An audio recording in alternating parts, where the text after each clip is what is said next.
About 20 minutes after the murder, one of Fung No's calls was picked up by a phone tower antenna designed to cover an arc, hair-coloured green, which included the river. But Fung No claimed he could only have made the call from the other side of the tower near the Vietnamese newspaper. It was said Fung No had to be lying because that area was in a different arc, hair-coloured red, which would have been picked up by a different antenna. Professor Reg Coutts has recently studied the phone evidence in Fung No's trial. He says that although phone tracking works well in the movies, it can in reality be misleading. I've spent more time than I thought I was going to spend on this case because it does concern me that too much is made of too little, that really the way the evidence is presented and not actually challenged is that it is potentially misleading. Professor Coutts says that near the base of each tower there is a grey area where calls can easily be picked up by more than one antenna. Importantly, he's mapped the crucial tower to show its grey areas in detail and which areas could be covered by either one of the two antennas in question. One such area is right on the road where Fung No said he was. So a call from some parts of Nuwara Road could easily be picked up, according to your tests, by exactly the same cell that would pick up a call on the way to Voyager Point. Correct. So where might Fung No have been? Fung No could have been on Nuwara Road, where he said he was. The Newman case had one more twist to it. In 2001, Marian was charged under the Listening Devices Act after a friend helped her wire up her car to make a secret recording. She was later acquitted of the charge, and the Court of Appeal found she had a lawful interest in making the tapes for protection. The man on the tapes is Albert Rance, a former Fairfield councillor. The tapes were tendered in evidence at Marian Leigh's hearing. Leigh said in court that she made them because Rance had told her on a previous occasion that he killed John Newman. What do you expect me to do? You tell me to shoot John Newman, and then you tell me I've got to solve it. I didn't say that. I said that without you, that he'll go under, and I truly believe that. Well, what are we going to do? Albert Rance denied in court and still denies that he murdered Newman. And he denied in court and still denies making any kind of confession to Marian Leigh. Marian said at one time that you had some involvement in Newman's killing. Did you? All right. No, absolutely not. You know what I'm referring to? Yeah, I know what you're referring to, but absolutely not, no.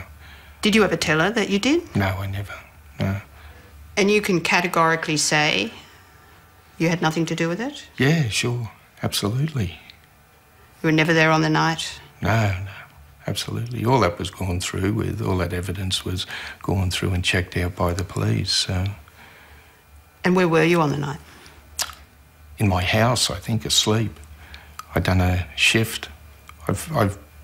It's so long ago, I vaguely remembered. I think I'd done a shift and had a few beers and gone to sleep on the lounge, to be honest with you. The secret tapes were never played in court in the Newman trial. These are excerpts from them. What did you do? But remember, I didn't go home that night. I did go home later on. So you shot him and then you went home? Where did you go after you shot him? I was pissed. So what did you do? Pissed. I told you, I went... I thought you went home. So... Long time after. Did you see a green car? No. No green car? No. Just one car? Just one car. Whose car? Your car? My car. The one I burned. All right, so you burnt your car? Well, tell me the times. I just want the times. I can't remember. I was right out of it. I don't remember. Albert Rance was interviewed by Four Corners in 1994, a few days after the murder. He's never hidden the fact that he didn't like John Newman. John had a lot of political enemies and a lot of enemies within the community at large, because John was a very an arrogant type of politician. You've never hidden the fact that you thought he'd intervened in your own son's case. Yes. What was that about? Oh, that was about a case where my son had committed a crime, and they'd re-looked at the crime and brought it under a serious offenders and used my son as a test case or something under the Serious Offenders Act. And I think that John intervened. Now, the police have told me no, that wasn't the case, but I find that very hard to believe, knowing, you know, the way John used to make phone calls to ministers, and, you know, like he was very aggressive sort of a person. I believe that if he asked somebody to do something in Parliament, I think that they'd do it, you know. You were pretty angry with him. Pretty angry with him? Oh, I was angry with him more than... Not enough to shoot him, but... I think that John provoked things in people, and that if it hadn't have been Fung, it would have been somebody else at the end of the day. And look, you know, Fung did a lot of good in the community, so I just don't think that he should be behind bars. I really don't.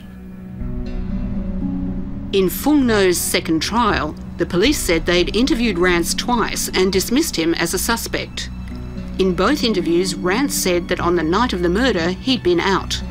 But later, a third and inconsistent police interview emerged in Marian Lay's court case. In it, Rance told police he'd been to a club drinking, come home early and fallen asleep on the couch.